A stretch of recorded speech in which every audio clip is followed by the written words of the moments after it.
Bunlar Azərbaycan Xalq Cümhuriyyətinindir. Çar dönemi bir də Sovet dövrünə aid olan pullardır. Qədimi əlyazmalar da 19-cu əsrə aiddir. Hamısı fars ərəb dilində yazılır. Müxtəlif kitablardır. Quran-ı-Kərim var, tibb dərsliyi var, məntiq kitabları var. Keçmişdə Lahıda məscidlərdə dərs keçirilib. Həmin zaman yazılan əlyazmalardır bunlar. Burada da mütəəssirlərdən mənə yazılmış Quran-ı-Kərimin güzəlidir. Əlyazmalarda hamısı Laç xəttatları tərəfindən yazılır. Bunlar da köhnə qədimi əsr çadavaylarda keçmişdə qadınlar başlarına taxırdılar, şalda. Güzgülər də 18-ci əsrə aiddir. Aynaları Avropadan gətirilir. Güzgünün iç istehsal olduğu yerdən, İtaliyadan, amma çərçivələri burada Laç ustalar tərəfindən hazırlanır. Qıraqdaşlar da məscid lampalarıdır. Kərəqaz da deyirlər, kərəsindən yanırdı deyə. Daha çox istidə istifadə olunur. O da baba sən gəlmişdin. Gəldim səhər gəldim. Halkı çıxıyor. Onlara oturacaq halklar. Elə bir ki, buna bəşir deyil. Hə, bəli. Onlar deyirlər, hərdən olur ki, sansına da şey yazıcı. Necə də qabaqına gəlib, yoxuna gəlib baxın. Yanında pul götürəndə yazılan çeklərdir, qəpiklərdir və qadınların istifadə etdiyi gümüş dağıdır, xış başlıqlarıdır.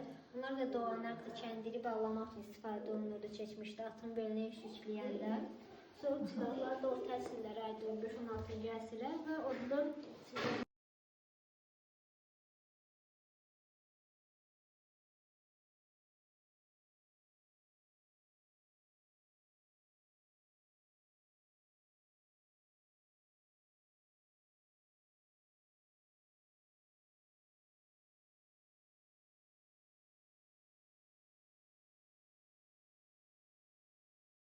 Xanasının qıraqlarıdır.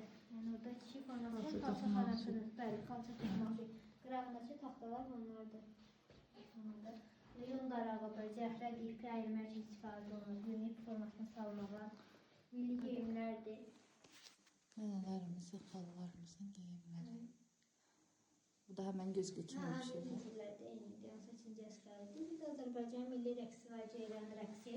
Xüsusi günlərdə, bayramlarda insanlar əyinlərində geyinirdi, parça hissəsini rəqs edirdilər. Ütülər də qədimi forma. Bu əldə düzəlib, yoxsa nəsə keçirilir? Əsl yəni dəridir, sadəcə gözlərini düymədən qoyurlar. Qalan əsl dəridir. Buynuzları? Bəli, eyni, əsl buynuzdur. Belə bir heyvan heç görməmişəm. Nəyə oxşadıqlar, onu da başa düşmədim. Yəni Ceyran'a oxşatmaq istəyirlər, yəni keçmişdən əllə keçirlər. Keçmiş ütülər. Bir də papaq qəlibidir. Papaq qəlibidir, papağın ölçüsünü genişləndirmək üçün istifadə olunurdu. 18-ci əsr, 19-cu əsr aiddir. Laç ustalar tərəfindən hazırlanıb. Və yemək hazırlayırdılar bunlarda. Bəli, yemək hazırlanırdı, yemək qoyulurdu. Yəni keçmişdə süfrələrdə böyük ailələr olurdu. Məcmuəyə deyirlər, bunun üzərində yeyirdilər. Panisələrində istifadə olunub, süd salmaq üçün istifadə olunub bunlardan. Sərnic deyilir, misdən hazırlanıb. Amma ladilər həmin bu qaba qulpların duruşuna görə bəxtəvər deyirlər. Əlləri belində duran insanı xatırlatdığına görə. Burada da tay qulplar da su içmək üçün istifadə olunur. Çasalardır və ələmdir. Məscidlərdə, yəni də, İslamda simvol kimi, bayraq kimi istifadə olunur. Əsrlənmişik. Rəsmlər. Bəli, qədim Bakının rəsmləridir, kəndlərinin. Lahıcı rəssam tərəfindən keçirik, əlləmdir var, həmin rəssamlar. Nə vaxtda tam olaraq çəkilib? Bunlar 20-ci əsrə. Bəli.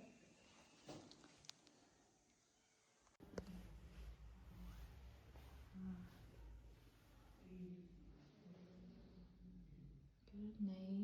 Yün deyilir, su daşımaq üçün istifadə olunur, misdən hazırlanır olur.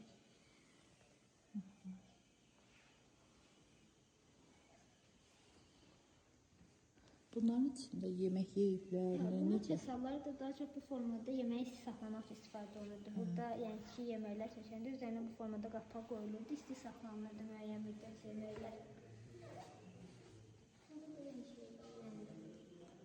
Saxsı qablardır, çıraqlardır,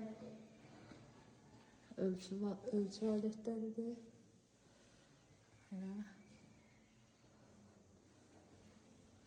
Nədir ki, bu da heyvanları kəsmək üçün istifadə olunmuş şeylərdir. çatlardı.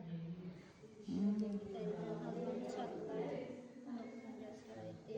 Arqalı aletlər yetişmək üçün pinəçilik. Yeni su silahlardı. Qılınçlar. Saxsı su boruları keçmişdə kəndə içməli suyu çəkmək üçün dağlarda gələn içməli suyu borular vasitəsilə çəkirdilər. Daşlardı, sonra çaxmaq daşlardı və müştüklərdi, qəlyanlardı. Bunlar qəlyanlardı, müştüklərdi. 19-cu əsrə aiddir. O daşlar nədir? Bunlar çaxmaq daşlardı, bir-birinə vuranda qıvılcım çıxır daşlardan.